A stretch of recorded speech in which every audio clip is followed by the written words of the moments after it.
You may notice no one told me the theme of the readings was to be vomit, so I could have done something with the puking pastels, but I didn't know. Anyway, we have some questions now. So. My name is Christina Charney, and I'm 13 years old. I'm from Staten Island, New York. If you could bring one Harry Potter character to life other than Harry, who would it be? If I could bring somebody to life? Other than Harry. Other than Harry.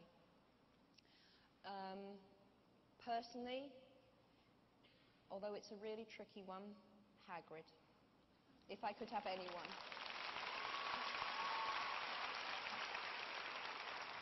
Because I think we'd all like a Hagrid in our life.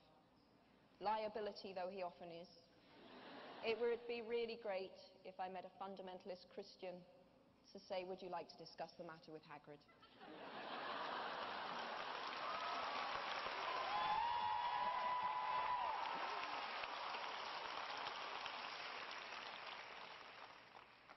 Hello. My name is Samuel Mitchell, and I'm 18 years old, and I'm from New York.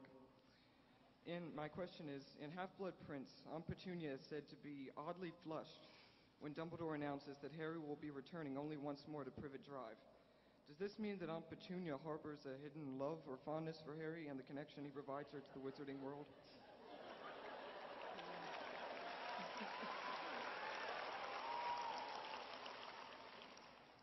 That's an excellent question. And like all the best and most penetrating questions, it's difficult to answer. But I will say this. There is a little more to Aunt Petunia than meets the eye. And you will find out what that is in Book 7.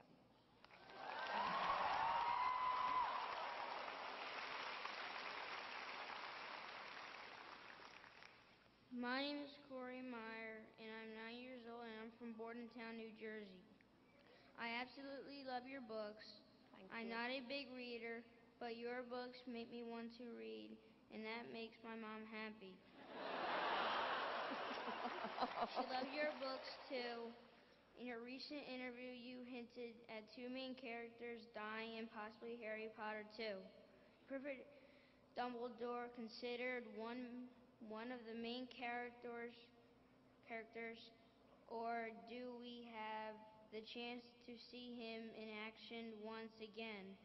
Since he is the most powerful wizard of all time, and Harry Potter is so loyal to him, how could he really be dead?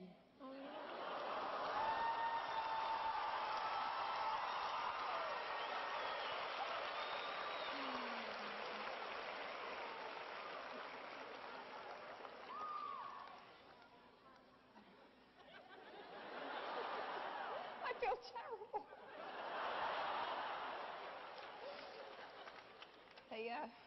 The British writer Graham Greene once said that every writer had to have a chip of ice in their heart. Oh no. I think you may just have ruined my career.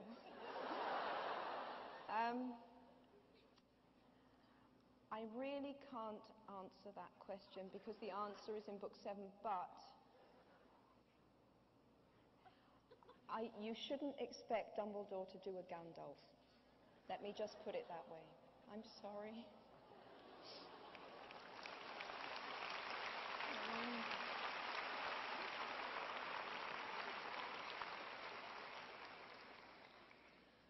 We have... Hello. We are Salman and Milan Rushdie.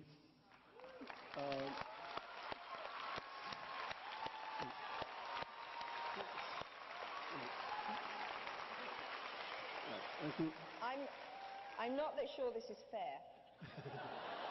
I think you might be better at guessing plots than most. But anyway, off you go. We are 9 and 59, and one of us is good at guessing plots, not me. And this is really Milan's question, and it's kind of a follow-up to the previous one. Right. Okay. So until the events of Volume 6, it was always made plain that Snape might be an unlikable fellow, but he was essentially one of the good guys.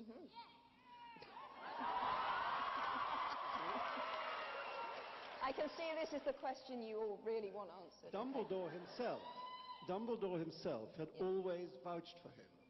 Yes. Now we are suddenly told that Snape is in fact a villain and Dumbledore's killer. We cannot or don't want to believe this. Our theory is that Snape is in fact still a good guy. Right. From which it follows that Dumbledore can't really be dead. And that the death is a ruse cooked up between Dumbledore and Snape to put Voldemort off his guard. So that when Harry and Voldemort come face to face, Harry may have more allies than he or Voldemort suspects. So, is Snape good or bad?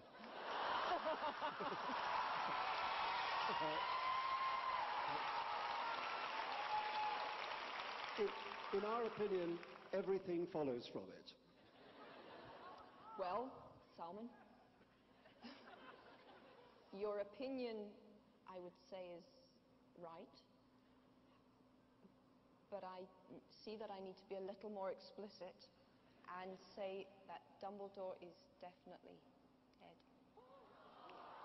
And I do know there's an entire website out there that says that's name is DumbledoreIsNotDead.com. So I imagine they're not happy right now. But I think all of you need to move through the 5 stages of grief. And I'm just helping you get past denial. So I can't remember what's next. It may be anger, so I think we should stop it here. Thank you.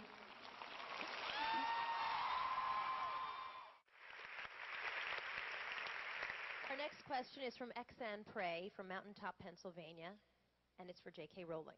Go ahead. Thank you. As a librarian, I would like to first thank you for attracting so many students and adults as well to reading. Since the Harry Potter series will be unfortunately ending, what does the future for you and for your readers hold? Do you have something planned to keep the anxious students and adults waiting to be released?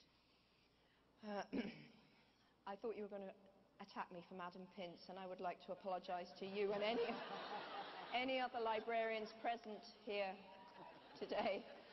And my get-out clause on this is always, if they'd had a pleasant, helpful librarian, half my plots would be gone. Because the answer invariably is in a book, but Hermione has to go and find it. If they'd had a good librarian, that would have been that problem solved. So, sorry. Well, we love you. I have a shorter, mercifully, book for, I think, slightly younger children that's half-written. So I may well go back to that when Harry's done. I think I'll need a short mourning period, though. You have to allow me As we a all short will. time, yes, to get past Harry. Thank you so much. Thank you.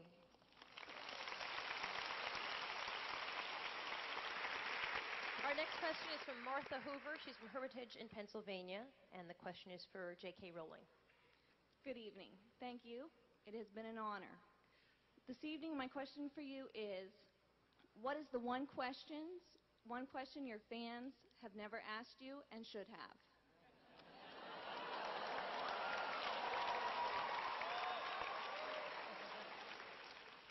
Oh, God.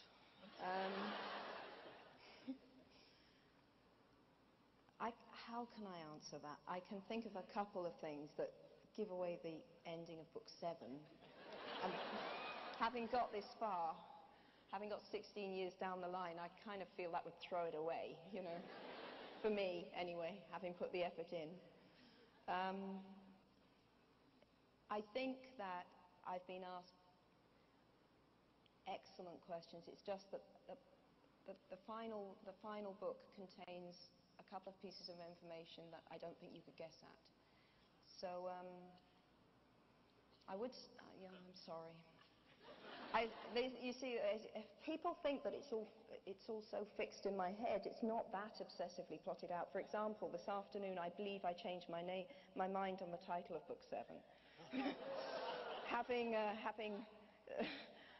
having been quite convinced that I had the title, I suddenly thought, no, that would be better, wouldn't it, in the shower just before coming out here, so... But you know what, I'm not going to tell you either version, because oh, come on. Now, really. Have I not given you enough? I gave you Aunt Petunia, and I told you Dumbledore's really... So, I'm trying to... I am going to give something to you. Anyway, I'm sorry. I suppose it's that question. Everyone was really pleased you asked that question. It's me who's let everyone down, not you. Sorry.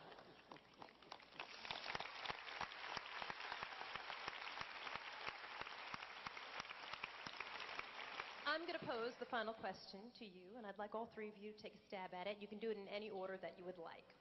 If you were to have dinner with any 5 characters from any of your books, take a moment to think about it. Who would you invite, and why would they be on your list? You go. I'd take Harry to apologize to him. I'd have to take Harry, Ron, and Hermione. Sure.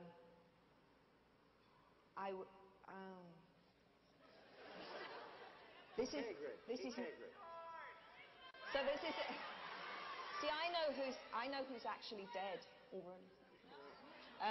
Well, you pretend you can take them. Pretend you can take any. Well, then I would definitely take Dumbledore. Yeah. Sure. Yeah. Yeah. I take Dumbledore, Harry, Ron, Hermione, and Hagrid. I'd take Hagrid. Yeah.